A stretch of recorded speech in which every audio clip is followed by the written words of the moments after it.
So, everyone clear on what we're doing here. I am hoping I can run around and drink this alcohol without getting caught by the cops. And I want to get close to my neighborhood and have my phone safe, right? Which really I should be going that way, but I might take a detour around here to hide from all the wary eyes. Scared motherfuckers. People who are now flipping their shit since word already hit fucking Android about this shit, right? Or whoever. But in the world of the spirits, it's already known. So...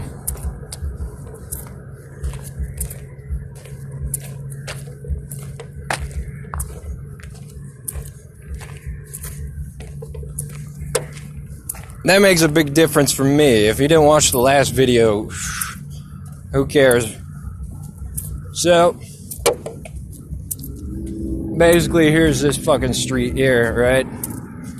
What this does here, I didn't show you the dog shit. I hope you're not upset with me. But, like I said, the fucking spirits, right? They might get mad if I don't show you the dog shit. At that point, really, you shouldn't. But down here, right, we got 7th Street. This one, if you're walking down here, man, you better watch out, because that's where they keep creepy, crawly things with big claws and like fucking cops and shit. So imagine like fucking New Vegas, the fucking nuke that is my life hit it. The cops keep little death claws trained, right? The dogs are like just there. I don't know. They got dogs, but only in the station. But mostly it's the death claws that patrol. That's what I sense here, right? I'm the one who showed you Ghost in the last video, so go check that out. But that's what I sense over here.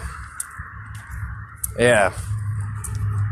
So I don't know. I feel like this huge, just amazing, just reveal that happened in the last video.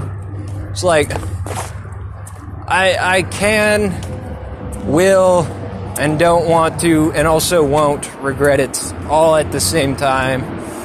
And because really I just like walking around telling you whatever crazy shit I feel like.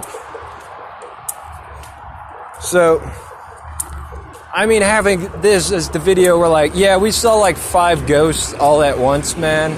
So, you're now famous as... I'm like, shit, man. Now everyone's gonna be like, make more videos about the ghosts and shit. To take my whole life from that angle would make things so depressing and make you just so angry that...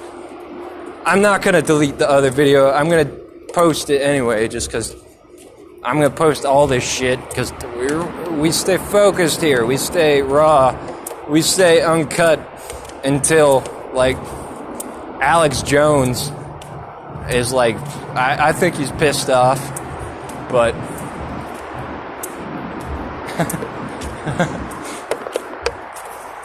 I don't know. I met Alex Jones. You know who he told... the guy who's like, you're a fucking heretic, you're a megalomaniac, and shit. That was me. He was like there when I was walking down the street, and I was on to something big time. I really didn't need that day, so I didn't try explaining things as hard as I should. But what is should in this life for just basically nothing really matters, right? Just because it's Las Vegas. If you're good in this town, you should stay good, but treat everything that's like not just other people doing that. Say it doesn't really matter unless the torture of it is too much for you, and then you should start calling people out. So, over there, you look like you need a drink. Oh, they need a drink. No. I need a drink. That's why I bought one. So you could say that to someone with a drink and say like, well, you look like you need a drink, and here's how I know you actually have one. Yeah, and then you could buy them another, because what are they at the bar for, really? It's beautiful. Whatever I was just talking about. Hey.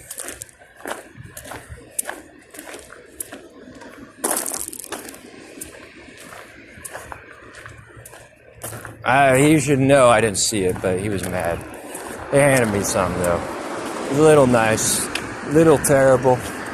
Probably way more terrible than nice. Actually, I think that was like a curse of death, but fuck that, right? These things are always juvenile as fuck. Even this time, my friend.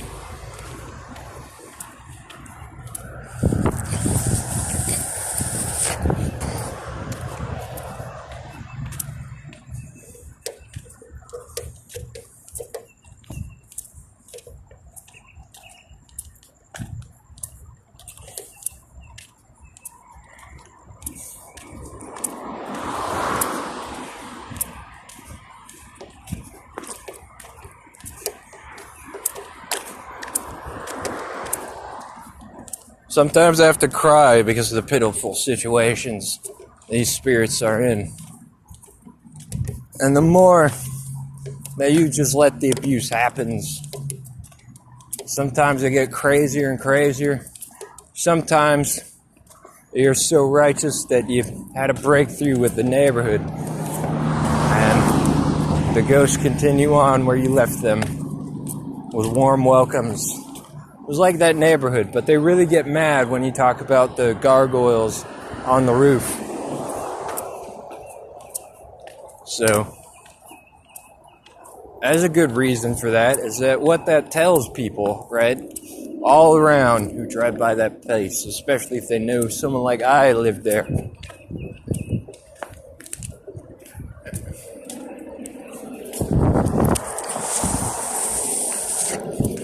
I mean, think about what might have happened to them. I know from living there the kind of shit that can happen to you there.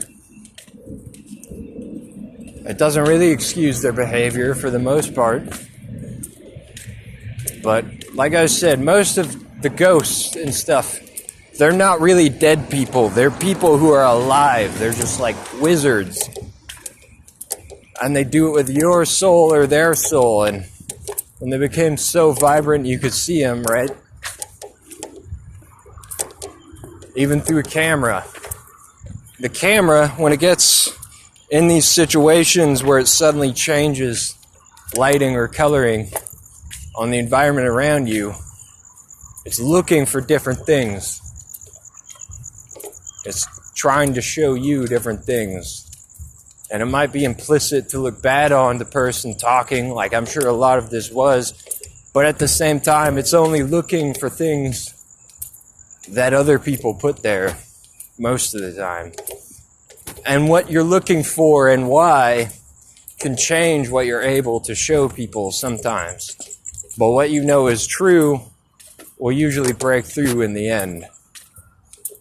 And what is true always really breaks through in the end. I just assume most people know things that are mostly true. Even though I don't get much evidence of it where I live and how I live. I mean, after what happened in this town, it's kept under like a rug. Once you pass through the rug, your life is like controlled by people who are obsessed and just want to tell you about me. There's reasons I do what I do. I'm not just a regular guy. I'm not just a regular guy.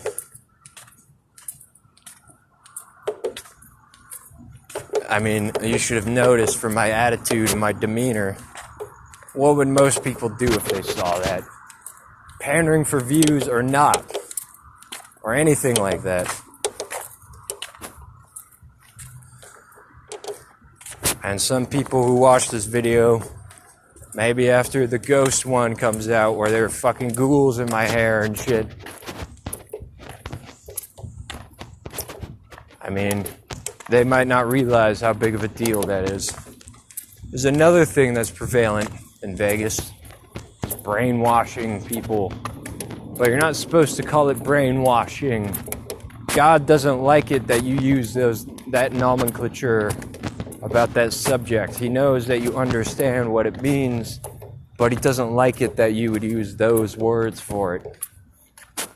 Technically, the best ghost is this one called, you may have heard of it, it's the Holy Spirit.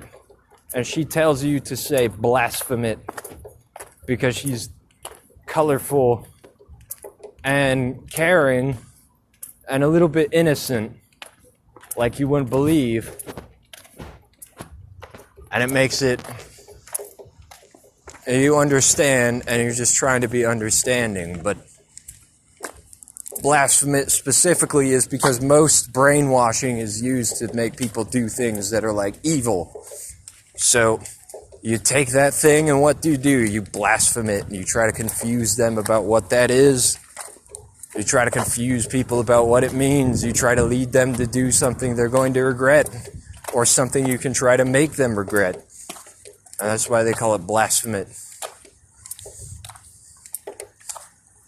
The case where it's the most true word to say it is when someone's literally somewhere around you trying to brainwash you to literally commit blasphemy. So, and lately what's happened is I told her, because I'm married to her, that she could try telling more about herself to other people because she's extremely just the kind of thing you'd really love and care about, especially if you got to know her more. So I was thinking maybe people would change a little bit if she talked to them more. But the problem is a lot of people start cutting her off real quick when they think they know the gist of things, and a lot of the time their old behavior just retakes back over. It's extremely easy to forget. Things you learn during psychosis, what they say is psychosis. You could take a few pills and in a few days you'd totally forget about it. You could do something like I'm doing and lay down to sleep, and in the morning you can't make sense out of what you said, and you could be totally sober and rational when you made it. And you could do things like I'm doing, like record it in a shady, cheap government phone that occasionally praises genocide and things, basically, with what it does to you that you're not supposed to admit, according to the phone. So, I mean, there's a lot of ways you could be pushed back under the rug when you know truths about things, when you're just woke as fuck. But there's a point of almost no return, but I even know from the point I'm on that I could go back to sleep like that too. I think if I got out of this town and I didn't have to reawaken every 20 minutes, I think it would be okay going back to sleep. But I just want to remember one thing, is that the thing I'm married to. But that's part of what caused this whole situation, is when I tried living my marriage to the Holy Spirit, everything came to interfere in this town over and over again. So sometimes I forget who I am and what I do and what my life is about and what I mean and what the world means to me for a couple years. It doesn't change a whole lot about what I do, but I reawaken again eventually, because in this town they drag you back in. They don't just let you go. And once I remember things like, so you call psychosis symptoms, that are more like witchcraft, you'd have to remember something like what I am if you were me. And you had what I had and you were what I was. It would be the first thing it would tell you when it comes out of your head.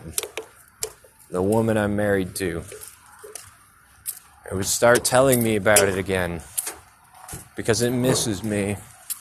It was sad to see me grow apart, and all the things that happened to me, all the wisdom that was lost, all the ways I might have changed a little, and the plan that's waiting for me on the other side of this wall that separates you from this world where the ghosts are in my hair and stuff.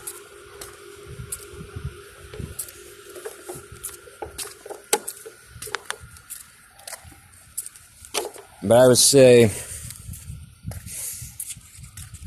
there is a war going on in this world.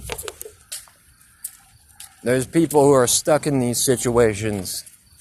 When I watched that video that became a meme, that music video that was playing on MTV with the goth girl, I didn't listen to what it was saying. It was a hard situation to do. But what I got the gist of what I felt it was about, it was kind of like a kid like me who's stuck in this situation, getting dragged back into the world of witchcraft and insanity.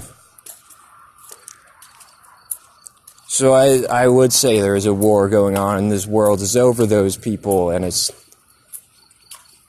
kind of split between people who also want to escape but still have their good hearts and stuff and want to save them, and the people who slip too far are on the other side, the people who got so engrossed in the witchcraft and heresy, or let go of what they knew was right and wrong, and just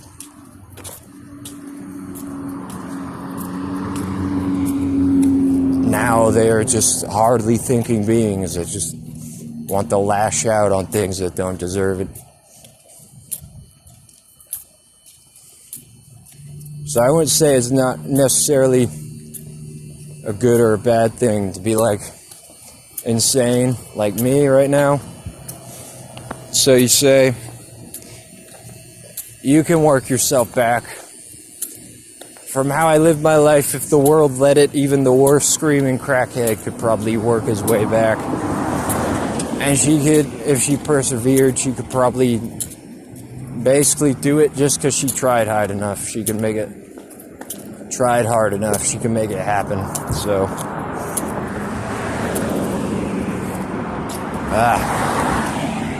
but this place, it's like a character in and of itself for what it represents, the Cashman Center.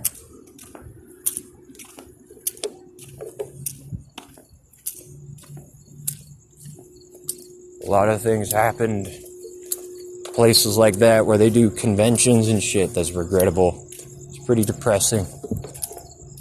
I thought they'd be really bad a few years ago. There's people who run that thing because they had a grip on all my friends, and they didn't like me, and they knew who I was, like most people do on the other side of the wall. It's one of the first things you learn about. The wall. Treasure it. Don't let it just go away, because it's one of the most precious and loving things you know. It's protecting you. But once you cross that wall, you got to know what God does and what the Holy Spirit do, no matter what. They're just trying to bring you back to where you're a good little dude on the other side of the wall and not suffering.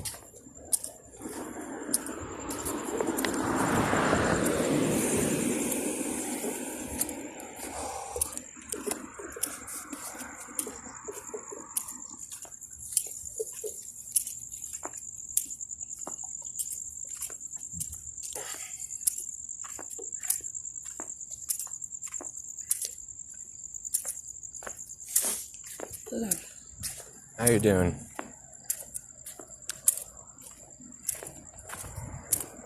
Live and learn.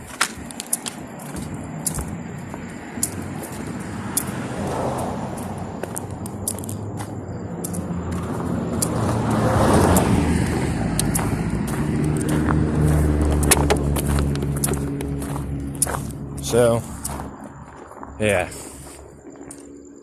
This place. I ask my wife sometimes, I'm like, so we're at an RPG, what music is playing? Half the time, when she talks about an RPG, usually it gets straight to Pokemon territory. And it's always like the Team Rocket hideout music, or like fucking the burnt out mansion in Cinnabar Forest. I think that's funny because sometimes I'm walking down the street, I'm hearing like that music that plays in the park in Goldenrod City, and I'm like, doesn't this seem like the music from? And she's like, no, it's still the Team Rocket theme, man. Like, shit. And she's right if you think about it. I just forget sometimes. Like, I just forget everything's so miserable, and I just have a good day, I guess.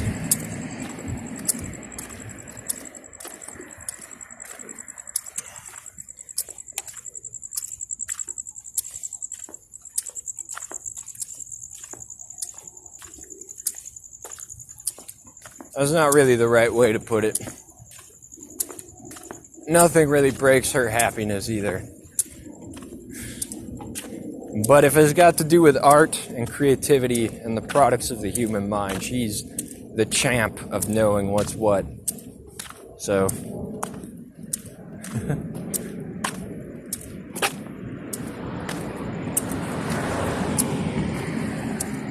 I really want to talk about her, what she actually is, the Holy Spirit, but she told me not to do it